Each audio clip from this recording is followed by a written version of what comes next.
Hey guys, what's going on? Dr. Frank here, founder of Addiction Mindset Recovery Coaching Programs, and I just wanted to make a quick video for you guys today talking about some simple tricks and tips that you can utilize to quit vaping. Now, this is very out of the ordinary for me to make a video like this because if you guys follow our programs, you know at Addiction Mindset, we firmly believe quitting is 95% mindset.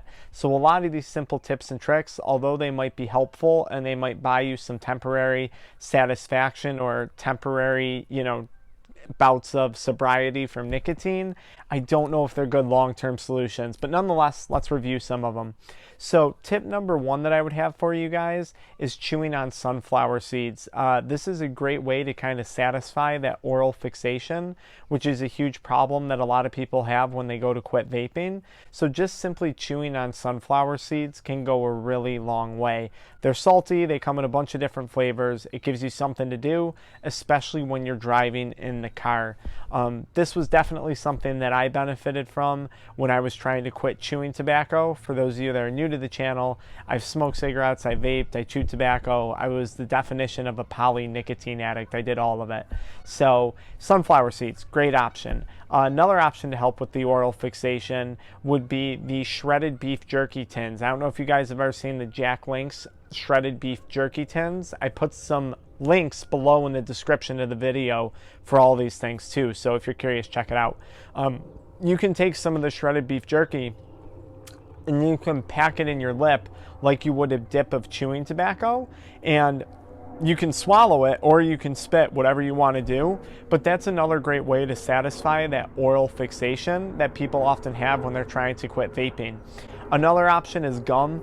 I'm going to be honest with you guys, I did Trident gum for a long time and I basically got addicted to chewing Trident gum, and I would just feel so sick at the end of the day from all the artificial flavorings in it. So I don't recommend that one, but a lot of times gum works for people. Some people also enjoy doing the hard candies. It's not the healthiest option by any means. Don't rot your teeth out with the sugars, but sometimes just sucking on like Jolly Ranchers or hard candies for those first 3 to 5 days can go a really long way. Another option that I actually really do like is cutting a straw in half, and then you can suck through the straw. You can like blow air through the straw. And this is, I've had a lot of people do this, and I've had a lot of people have success with that. I guess it satisfies both that oral fixation, and it satisfies that want to draw through an object, to draw air through an object. Now, there is like an upgraded version of that straw, and I put a link to that in the description below. It's the QuickGo vaping, or QuickGo oxygen inhaler. It's like a fake cigarette. There's a little cloth in the middle of it with some flavoring on it. So you draw the air coming through picks up the flavoring, and then you exhale. There's no vapor, there's no smoke, there's no nicotine. You're just literally inhaling air that's been flavored with, whatever flavorings it's picked up as it passed through that cloth as you inhale it. So that's another option as well too for people. Again, not crazy about any of these, but sometimes this helps. I think some other really good advice for you guys when you're first trying to quit: focus on getting a good night's sleep. Although I don't generally speaking recommend using sleeping aids like melatonin or supplements like that, for some people this might help. And if you're just using it for a temporary period of time to improve your sleep, I'm sure that's not going to be a problem, but always talk to your doctor before starting a new supplement program. But yeah, melatonin can be a help. And guys, you don't need a lot of melatonin. Like 1 to 3 milligrams is usually plenty for people. Don't vape melatonin though. Whatever you guys do, don't vape melatonin. That's the same thing as vaping the essential oil products.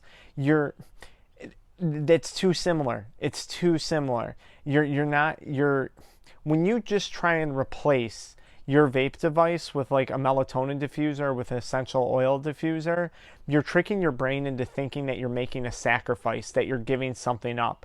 It's too close, it's too similar, and I can tell you 99.9% of the time when people do that stuff, they just wind up eventually vaping again because they never truly let go of that addiction, of that satisfaction that they got from vaping. So I really don't advise doing that. But melatonin, getting a good night's sleep, that is something that I advise doing. Focus on getting a good night's sleep. Another simple tip for you guys: exercise. this is a great time to start doing cardiovascular exercise. This is a great time to start doing weight training. When we partake in exercise, it releases endorphins, and it actually also releases our body's own endocannabinoids. I don't know if you guys know this, but your body makes its own cannabinoids, and when you exercise, it stimulates that cannabinoid production, which can make you feel pretty good. So exercise is another crucial thing. And then, of course, I would say anything that involves talk therapy and hanging around people and talking to people who can help keep you accountable. Maybe you're going to be accountable by documenting your story on social media. Maybe you're going to be accountable by buying that sobriety planner that I always recommend. I put a link to that below in the description. But however you're going to keep yourself accountable, I guarantee you it's worthwhile, and then that's going to go a super long way for you guys. Highly recommend the High Performance Planner. Check that one out in the description below. Definitely worth looking at purchasing. I'm not just trying to make a sale here, I mean that. The last thing that I could think of too that I like a lot, this I got from an ex-alcoholic on TikTok, and one of his favorite things to do when he had cravings was to eat fruit. Now, I know fruit has sugar in it. I'm not going into diabetes and nutrition right now, but I would recommend getting like a few packs of blueberries. So like 5 or 6 packs of blueberries for the week. And anytime you get cravings, just start pounding blueberries. I like watermelon, I like blueberries, I like raspberries, I like blackberries, and I like pears. Anytime I would get cravings, and I still kind of do this when I'm craving something, if it happens, which is rare, but I'll just pound a bunch of fruit.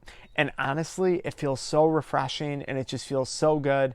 And I don't know, it just makes you feel really, really good. So I think that's another neat technique that you can use to replace old behavior. The last thing I'll say is this, guys.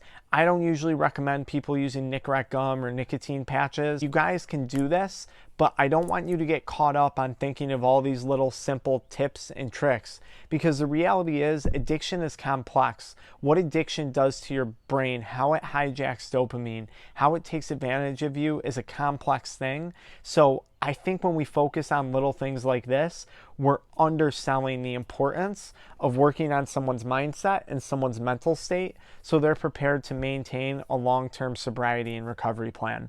All right, guys, I hope this helps. Follow me into the next video where I talk about that Nicorette stuff, okay? I'll see you guys there.